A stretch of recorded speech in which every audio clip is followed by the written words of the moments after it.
નમસ્કાર વાલા દર્શક મિત્રો, સ્વાગત છે આપનું આપણી આ યુટ્યુબ ચેનલ ભાવેશ મકવાણા ન્યૂઝમાં। તો મિત્રો, સૌથી પહેલાં બધાને જય શ્રી કૃષ્ણ, જય માતાજી, હર હર મહાદેવ।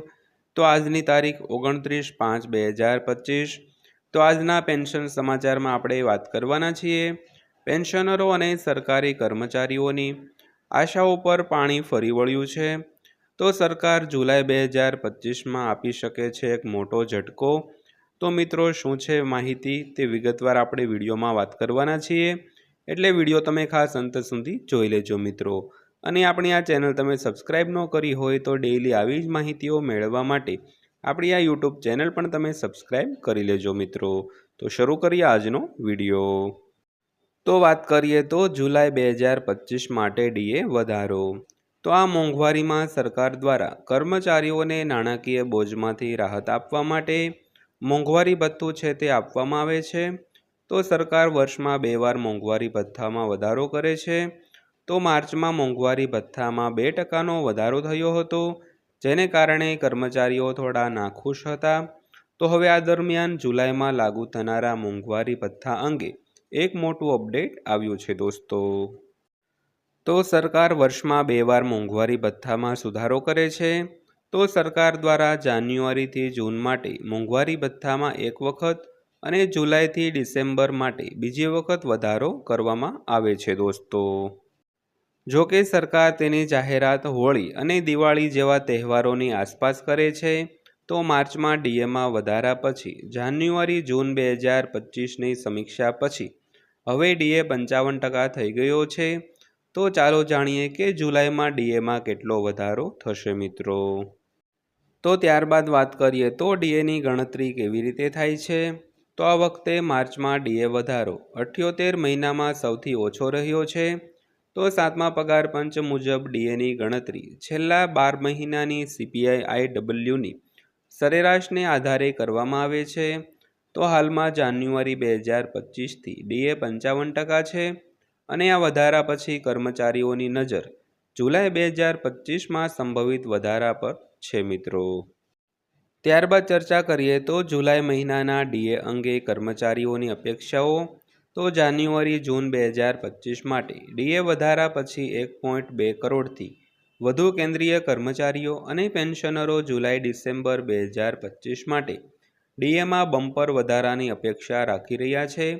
તો ખાસ વાત એ છે કે જુલાઈમાં ડીએ વધારો 7મા પગાર પંચ હેઠળ છેલ્લો હોઈ શકે છે, કારણ કે 7મા પગાર પંચનો કાર્યકાળ આ વર્ષના અંતમાં એટલે કે 31 ડિસેમ્બર 2025ના રોજ સમાપ્ત થવા જઈ રહ્યો છે અને આ પછી 8મો પગાર પંચ લાગુ થઈ શકે છે, પરંતુ હાલમાં તે જાન્યુઆરી 2026થી શરૂ થાય તેવું લાગતું નથી દોસ્તો।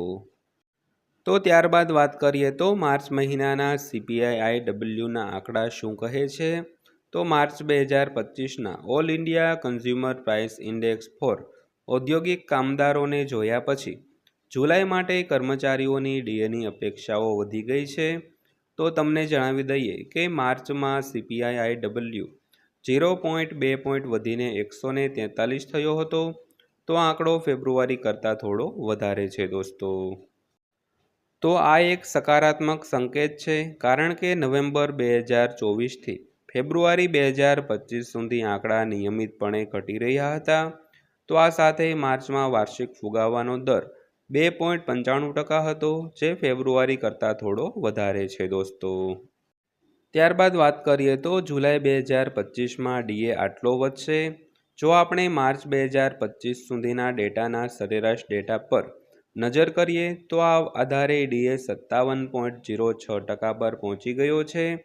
તો ડેટાના આધારે જો CPI-IW સ્થિર રહે છે અથવા તો એપ્રિલ, મે અને જૂનમાં થોડો વધે છે તો મોંઘવારી ભથ્થું વધીને 57.86% થઈ શકે છે, નહીંતર ડીએને આગામી પૂર્ણાંક સુધી પૂર્ણાંકિત કરવામાં આવે છે મિત્રો।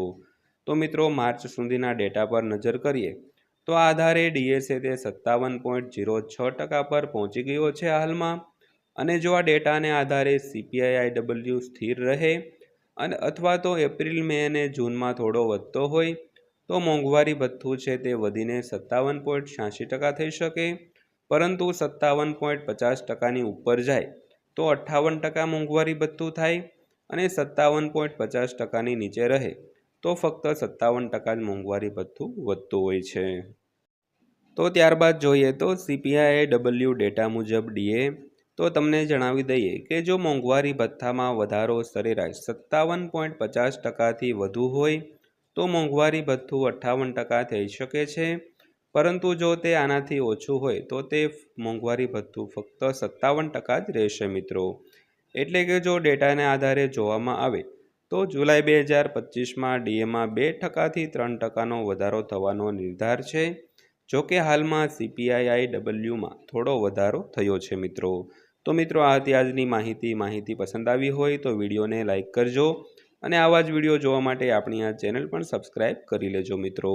તો ફરીવાર પાછા મળીશું એક નવા વિડીયો સાથે, નવી માહિતી સાથે। ત્યાં સુધી સૌને જય હિન્દ, વંદે માતરમ।